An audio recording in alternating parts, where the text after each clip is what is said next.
Folks, what music do you like? Do you want, for the Festival of King Island, you want country, you want hard rock, punk, metal, classic? I don't know. What about some blues? We never really had real blues. We found some for you in Melbourne, and we're going to talk to the man who's leading the band, Phil Coyne. Phil, how are you going? Good, mate. Really good. Thank you for asking. Thanks for having us on. Yeah, well, and it's great to have you at the festival in a couple of weeks and play some blues tunes for us. That now people have often told me, Phil, and well, no, I go first. Tell me a little bit about your musical career. The age of 6, you got an acoustic guitar or a ukulele, or what happened? Yeah, that's it. Yeah, the devil stole me out of the crib when I was a bub. Yeah. Nah.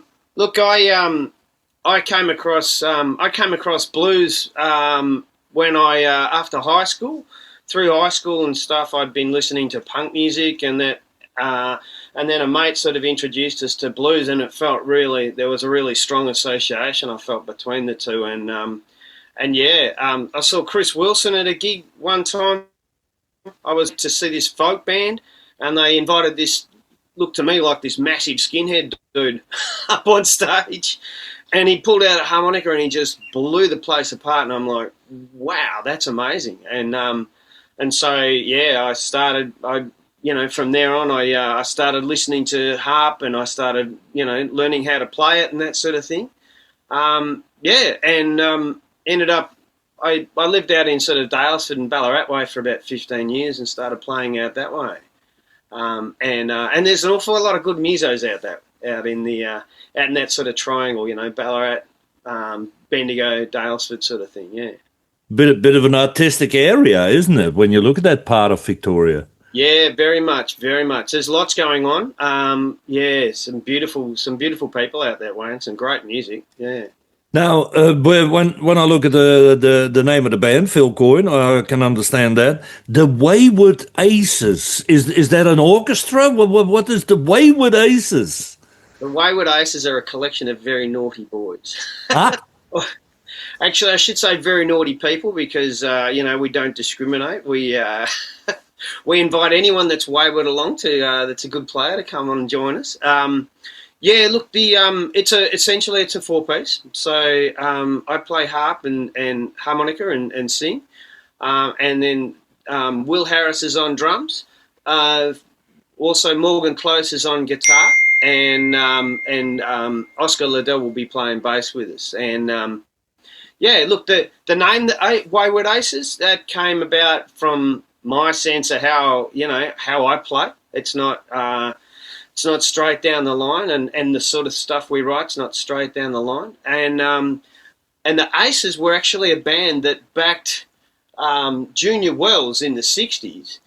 And when Little Walter got his smash hit Duke, he ended up swapping with Little Walter. He moved out of Muddy's band, joined basically said to the Aces, join me.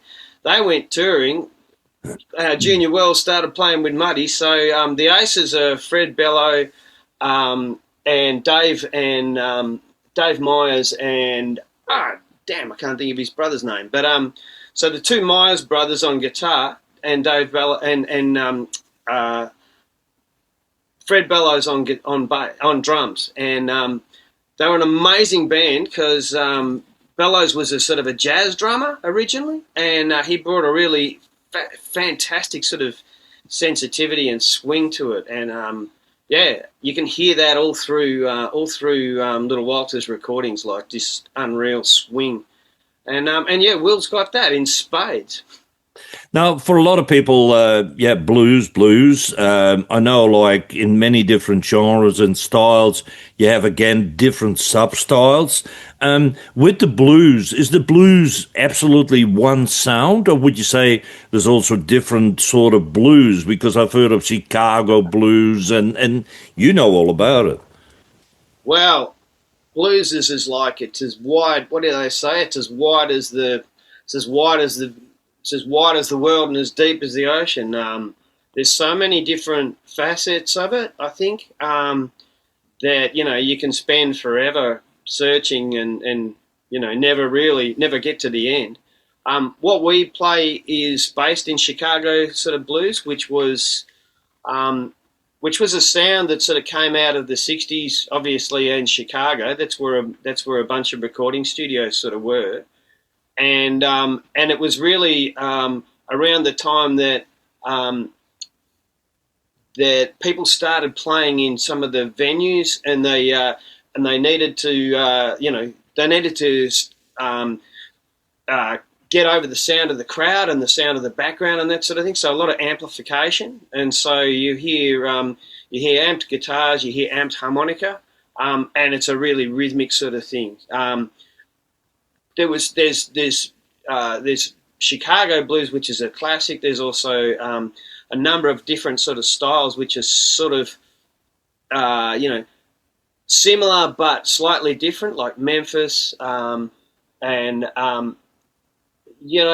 all have their different things, but Chicago is sort of more rhythmic, I feel, and it had that sort of jazzy swing edge to it, and our stuff's based in that, but we also pick up on some of the sort of more rhythms coming from the hill country sort of stuff as well, and then I just write stuff. Well, hey, why not? Hey, for those that are now curious, of course, what is it all about? Why don't we play one of your songs that you've done recently, and it's called "Walking Blues"? Let people have a listen and judge for themselves, isn't it? Yeah, cool. This one, this one came. A lot of this comes from the pulse, from the rhythmic sort of pulse, and you can hear the harp and the guitar and the drums playing along to that. Yeah. It's a fun song, this one.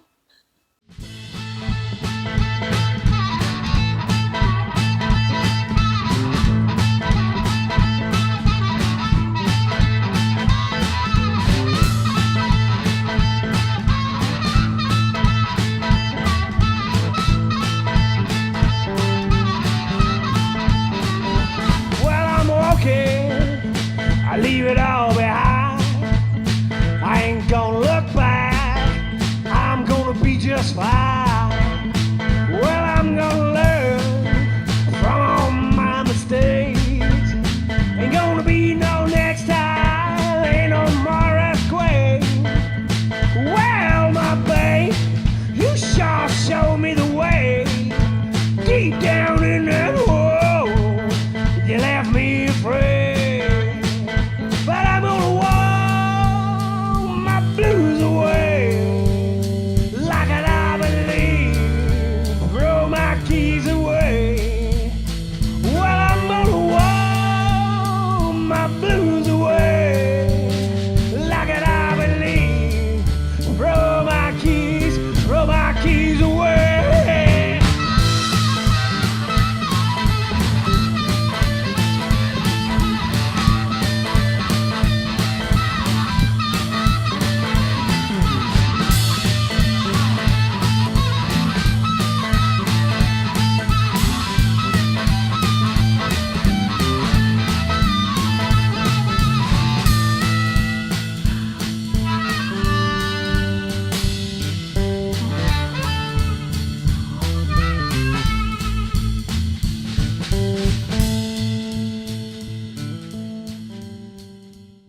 That was Phil Coyne and the Wayward Aces, and one of their songs, "The Walking Blues," and you're going to hear a lot more blues on the 13th and 14th of February. We're still talking with Phil. Now, Phil, you're not that far away from us, but before we approached you to come and play on King Island, did you know anything about King Island? I hate to say it, I knew about the cheese, mate. I'm sure everyone's aware of the cheese, golf, and some of the history in terms of the sailing ships, and I guess its geographic location as being a bit of a dangerous zone for the old wooden sailing ships, mate, coming to Australia. But did you realise that it actually is? You're only 80 kilometres away from us. No. The proximity was like a real surprise. I kept thinking, hang on. I felt like we were, a lot further away.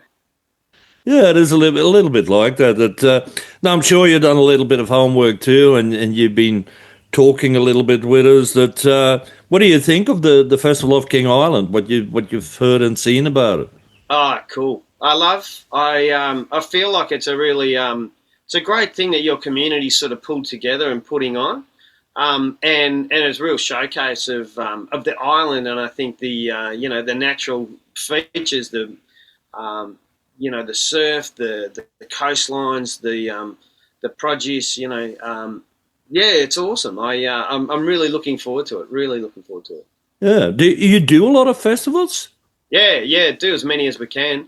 Festivals are great fun because you get a chance to see other players, and you get a chance to hang out with, and talk with people, with the audience and that sort of thing, and meet people. And yeah, they're a really lovely way of being together, I think. And I reckon that's what music's all about these days. To be honest, it's not about, it's about writing and then performing, but then it's also about connecting, yeah. Yeah.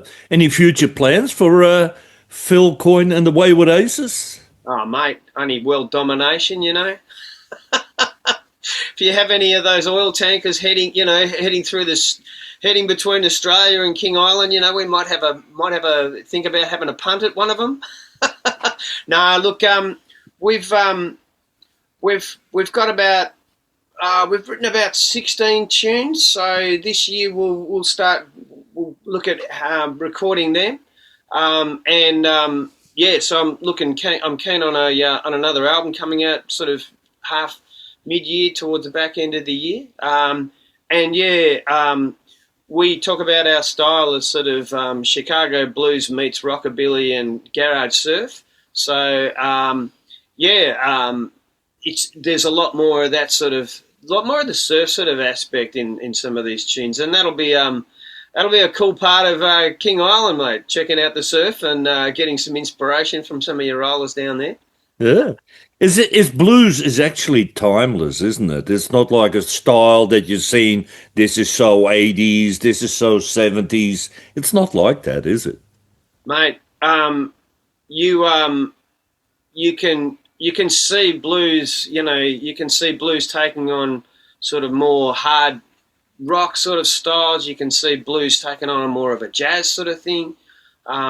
Our blues is based in Chicago, but then again, it also, I also bring influences from punk in there and that sort of thing. So with the attitude, or even some of the chord sort of structures and stuff, it's just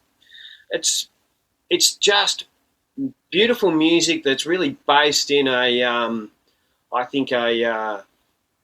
based in a field, it's authentic, and it's authentic, and it crosses. I mean, weirdly enough, it crosses continents. You hear people playing blues you hear blues being played in Scandinavian countries. Being played in Australia. It's bizarre to think that it originated in Africa and it ended up going to the US, and yeah, it's worldwide. Well, all I can say, Phil, it's like bring your blues from the continent of Victoria to the continent of King Island, and we're going to see you in a few weeks' time, and we thank you very much for your time. Thanks so much, and really appreciate you guys putting us on. We're really looking forward to it, and can't wait to meet you all.